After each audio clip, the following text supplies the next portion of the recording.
फरवरी 1970 John गिलपिन नाम का एक नया नवेला फोटोग्राफर कई घंटों से सिडनी एयरपोर्ट में प्लेन की तस्वीरें निकल रहा था।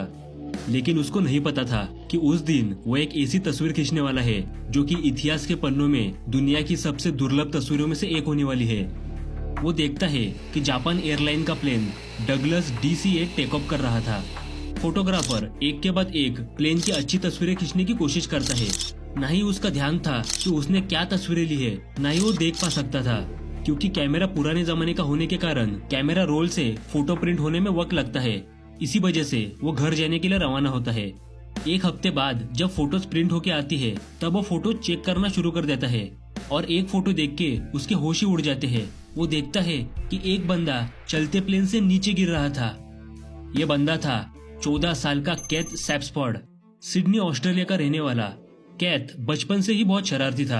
पढ़ाई लिखाई में उसका मन ही नहीं लगता था और उसको दुनिया घूमने का बहुत शौक था। इसी वजह से उसकी फैमिली उसको विदेश घुमाने ले जाती है, ये सोच के कि इसके बाद शायद वो शरारतें कम करे। लेकिन विदेश घूम के आने के बाद उसकी शैतानियां तो और भी बढ़ने लगी और उसकी इन्हीं हरकतों से परेशान होकर उसके माता पिता कैथ को एक कैथलिक बोर्डिंग स्कूल में भेज देते हैं।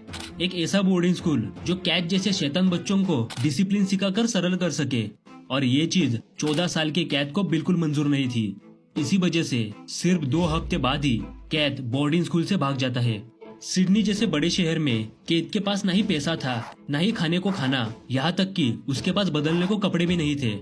कुछ दिन खाली पेट रास्ते पे सोने के बाद उसको पता लग गया था कि उसके पास सिर्फ 2 रास्ते हैं। पहला, अपने माता पिता के पास जाके माफी मांगना और अपनी शरारतें कम करना।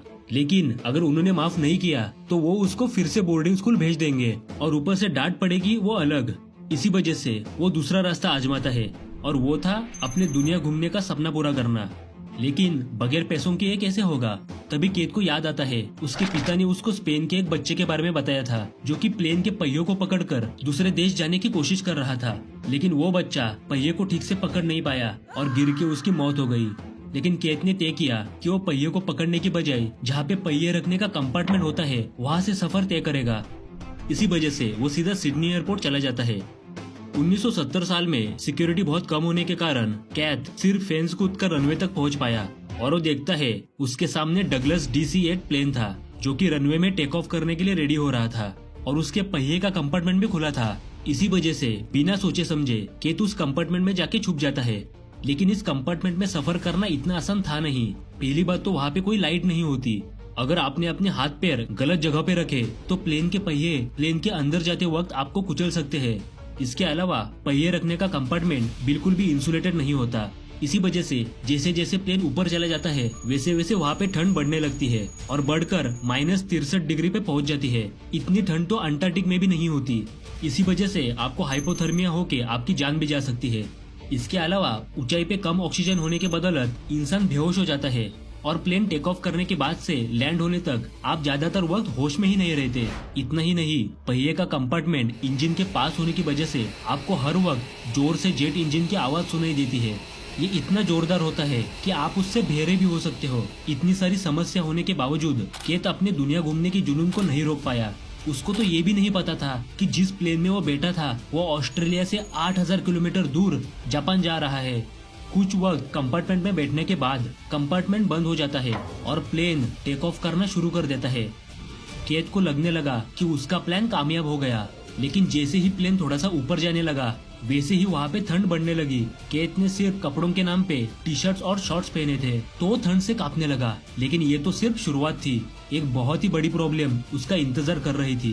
प्लेन ऊपर जाते ही प्लेन के पहिए प्लेन के अंदर जाने के लिए पायलट पहिए का कंपार्टमेंट फिर से खोलता है और कैथ को ये चीज पता ही नहीं थी।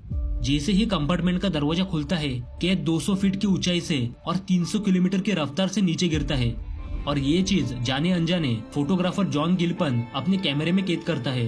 कैथ की तो एयरपोर्ट पे ही ऑन दी स्पॉट मौत हो जाती है। कैथ के पिता का कहना था, मेरा बेटा सिर्फ दुनिया देखना चाहता था, भले ही वो शरारती था लेकिन बाकी दुनिया कैसे रहती है ये देखने के उसके दृढ़ संकल्प ने उसकी जान ले ली। अगर कैथ प्लेन से नीचे भी नहीं गिरता तो भी हाइपोथर्मिया और कम ऑक्सीजन की वजह से उसकी मौत हो जाती। और आज तक के इतिहास में 128 लोगों ने यह हरकत करने की कोशिश की है लेकिन सिर्फ 23 लोग ही अपना सफर पूरा कर पाए और वो भी कुछ दिन हॉस्पिटल में गुजारने के बाद।